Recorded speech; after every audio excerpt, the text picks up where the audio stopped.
भये सुखजी भये कबीर जनक वैदेही नानका उधो सूर शरीर। सतयुग में वाल्मीकि ऋषि हुए थे, इसके आश्रम में लव कुश का जो हुआ था, जो लिखे हैं संस्कृत में रामायण लिखे हैं, वही तुलसीदास बने जो रामायण लिखे हैं। इससे पास वाल्मीकि तुलसी भये सुखजी भये कबीर। सुखदेव मुनि जो माता के गर्भ में 12 साल रहते थे, 12 साल के बाद माता के गर्भ में जब व्यास ऋषि उनकी पत्नी प्रणाम माता जी, आप लोग तीनों आदमी अलग हो जाइए, तो तीनों आदमी अलग हो जाइए। हाँ रुकिए। सदगुरु महाराज बातचीत नहीं होनी चाहिए। बार बार अनुरोध हो रहा है कि बातचीत नहीं करें, पाप का काम कर रहे हैं। बातचीत करना हो इशारा से बाहर चले जाए, जरूर बातचीत कीजिए, जरूरी हो। लेकिन अभी जो पाठ हुआ उसमें क्या हुआ, सत्संग में कैसे बैठना चाहिए, प्रसंग सुनिए। सुनी समझ जन मन बच जाइए अति अनुराग लहाही चार फल अक्षत अनुसार समाज प्रिया पाठ में हुआ है। सत्संग में कैसे सुनना चाहिए, प्रसन्न मन से। इससे बढ़िया संसार में कोई काम है ही नहीं। तो क्या होगा, चारों फल मिलेगा। आपको चार काम और जिस काम के लिए आए हैं वह प्राप्ति कब होगा, जब हम ध्यान से सुनेंगे। कबीर साहब को सुनिए, वो क्या कहता है सत्संग में कैसे सुनना चाहिए। साधु के सत्संग में निस्दिन रहिए भीना हो, शब्द में सूरत ऐसे बसे जैसे जल में मीना हो। जल में मछली निकलती है, छटपट करने लगती है। जब तक सत्संग में है एकाग्रचित होकर सुनना चाहिए, तो लाभ होगा, नहीं तो पाप होगा। उनके बजाय पाप। अब सत्संग क्यों करते हैं, जो सत्संगी नहीं है वो हम लोग को पागल करता है। कबीर साहब को सुनिए, सत्संग करने से लाभ क्या है। कबीर साहब कहते हैं, करु सत्संग भरमगर टूटे, बिन सत्संग के ये दुख पावे, पकड़ पकड़ जम कूटे। कोई कोई हंसा विवेकी दियरा, ज्ञान रतन धन लूटे। कहे कबीर सुनो भाई साधु, जन्म मरण भव छूटे। कबीर साहब कहते हैं, ये आवागमन का जो चक्र है, इसको छुड़ाने का दूसरा कोई रास्ता, कोई मंत्र नहीं है, दूसरा कोई जादू नहीं है। उसका क्या उपाय है, सत्संग करना पड़ेगा। इसीलिए आज संसार में सब जगह सत्संग की महत्ता है। लोग सत्संग दिन रात करते हैं। सत्संग में आने से क्या करना है, क्या नहीं करना है, इसकी जानकारी मिलेगी। मता लोग है, मता लोगों के लिए कबीर साहब की वाणी। कबीर साहब कहते हैं, कैसी कैसी दीवानी दुनिया, भक्ति भाव नहीं बूझे जी। कोई आवे तो बेटा मांगे, हम पर कृपा कीजिए जी।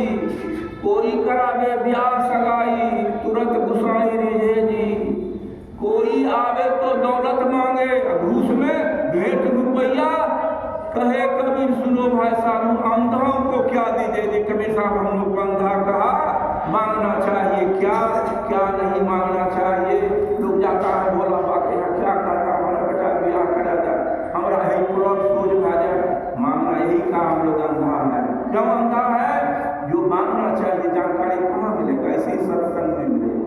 सत्य दो तरह का चीज है, एक सत्य है, दूसरा असत्य है। सत्य कहते हैं परमात्मा को, दूसरा कहते हैं असत्य जो संसार में नहीं रहना।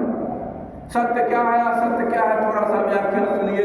सहरसा बगल में लक्ष्मीनाथ गोसाई है, वो क्या कहते हैं सत्य के संबंध में। पुरुष के लिए भी महिला के लिए बड़ा सुंदर वाणी बताया। काहू के पिता पुत्र काहू के, को काहू के भाई रे, दिन दस रहे प्राण ले छाड़े, संग के नहीं। एक ही आदमी, किसी का पिता, किसी का बेटा, किसी का नाती, किसी का नाना। माता लोग के काहू के माता, बहन काहू के नारी कहाई रे। लोग के लड्डू चखाई 4 दिन ममता महर, 10 दिन रहता है चला गया। करना क्या है, नानक साहब को सुनिए, चूंकि संत मत है, एक संत का वाणी नहीं। नानक साहब क्या कहते हैं, सुमर सुमर गुरु नाम सुमर ले, समझ समझ मन मेरा। गुरु का सुमरो, सुमर सुमर गुरु नाम सुमर ले, समझ समझ मन मेरा।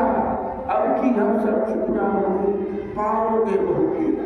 कंकड़ चुन चुनी महल बनाए, लोग कहे घर मेरा, ना घर मेरा ना घर तेरा। दुनिया है माता पिता सुतिरिया बांधव ये सब नहीं है तेरा। एक दिन ऐसा आयाम पड़ेगा, जंगल होगा डेरा। असली डेरा कहाँ है? जंगल में। अंतिम करी अरे मीराबाई सजल कसाई भये राम जी के चेहरा का गुरु नानक चितावन भज लेना। परमात्मा का भजन कीजिए, इसी में कल्याण है। भक्ति नहीं करेंगे तो क्या होगा? कबीर साहब को सुनिए। कबीर गुरु भक्ति बिना नार कुकरी हो, गली गली घूमत फिरे, टूक न डाले। तो ये जो कुत्ता देख रहे हैं, पूर्व जन्म में भक्ति नहीं किया था कबीर साहब के मुताबिक, वह कुत्ता बन के अभी ये देखिए। कबीर गुरु भक्ति बिना राजा गधा हो और माटे कुम्हार पर घास न दे। एक बार ईटा लेने के लिए भट्ठा पर, उधर भट्ठा है, वहां देखिए गधा पर ईटा दे देता था, गधा चल जाता था, तो पकड़ने का जरूरत नहीं है, उसको दे दिया, वो चला जाता है, चला। भक्ति नहीं करेंगे कबीर साहब के मुताबिक तो क्या होंगे? हम गधा होंगे। जीप में जाएंगे, 84 के जोनी में जाएंगे, यही सबसे बड़ा दुख है। इसीलिए ये सत्संग है। समय कम है, इस कबीर साहब की वाणी के वाणी को विराम। कबीर साहब कहते हैं, उदाहरण देहाती महिला लोग समझेगी। तेल तिली से उपजे सदा तेल के, तेल संगत से बड़ो भयो ताटो भयो फूले। तिल है, उसको पेजिएगा, क्या नाम होगा उसका? तिल का तेल 200-300 रुपया लीटर मिलता है, ठंडा में माथा पर देता है। लेकिन उस तेल में फूल, कितने गुलाब, जूही, चावला फूल ले आइए, उसी तेल में तिल में दे के मिला दीजिए, फेर दीजिए, फिर निकलेगा तेल ही। लेकिन उसका नाम बदल गया, उसका नाम हो गया ईश्वर, उसका दाम बदल गया, उसका काम बदल गया। जो लोग सत्संग करेगा वो महान हो जाएगा।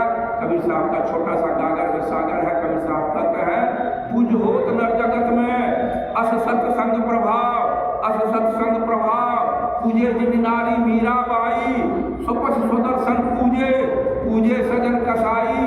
नाभा भंगी पूजे, पूजे रे दास चबारा। वाल्मीकि मुनि भय मुन माहि लेहु विचारा। कबीर चाहो ज्ञान को सत्संगति में आ, पूज होत नर जगत में असत्संग। ये सारे के सारे लोग जो महान हुए हैं, उसके पीछे यही सत्संग है। पर महाराज सतगुरु महाराज जिनका तस्वीर हम लोग शिष्य हैं, मैट्रिक पास नहीं किए हैं, विश्व में इनकी पूजा होती है, यहाँ नहीं उसमें। उसके जड़ में क्या है? सत्संग है। तो ये सारे के सारे सत्संग से हम और आप भी सत्संग से जुड़ेंगे तो यह क्या होगा? हम लोग भी इसी तरह से महान होंगे। समय समाप्त हो गया है, वाणी को विराम। आगे